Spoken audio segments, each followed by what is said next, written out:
বাইরে বিশৃঙ্খলা, অব্যবস্থাপনা আর মাঠে জমজমাট ব্যাটে বলের লড়াই। বিপিএলের ঢাকা পর্বটা অম্ল মধুর কেটেছে বিসিবির। প্রায় প্রতিটা ম্যাচ হয়েছে হাই স্কোরিং, তাতে খুশি দর্শকরা। সর্বোচ্চ রান আর উইকেট শিকারী তালিকায়ও দেশি ক্রিকেটারদের রাজত্ব। বিপিএলের ঢাকা পর্বটা সেলুলয়েডের রঙিন গল্পের চাইতে কম কিছু ছিল না, যেখানে অ্যাকশন, ড্রামা, সাসপেন্স, কমেডি সবই দেখা গেছে। টুর্নামেন্টের আগে থেকেই টিকিট নিয়ে চলেছে চরম বিশৃঙ্খলা। বিসিবির অব্যবস্থাপনায় বিক্ষুব্ধ দর্শকরা হোম অফ ক্রিকেটের গেট ভেঙে ফেলে। ধ্বংসযজ্ঞ চলে ক্রিকেট পাড়ায়। কোনো দেশের কোনো ফরম্যাটের ক্রিকেটে যা কখনো হয়নি তা দেখা গেল একাদশতম আসরের উদ্বোধনী ম্যাচে।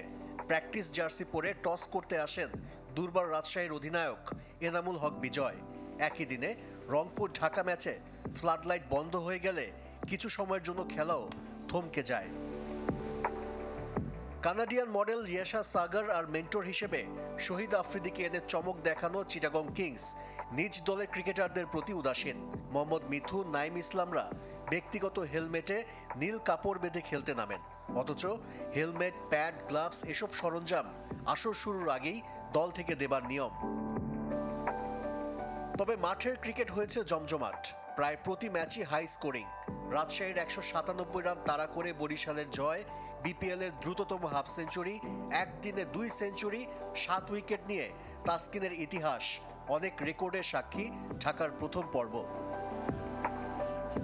ব্যাটিং, বোলিং দুই ডিপার্টমেন্টেই রাজত্ব বাংলাদেশিদের।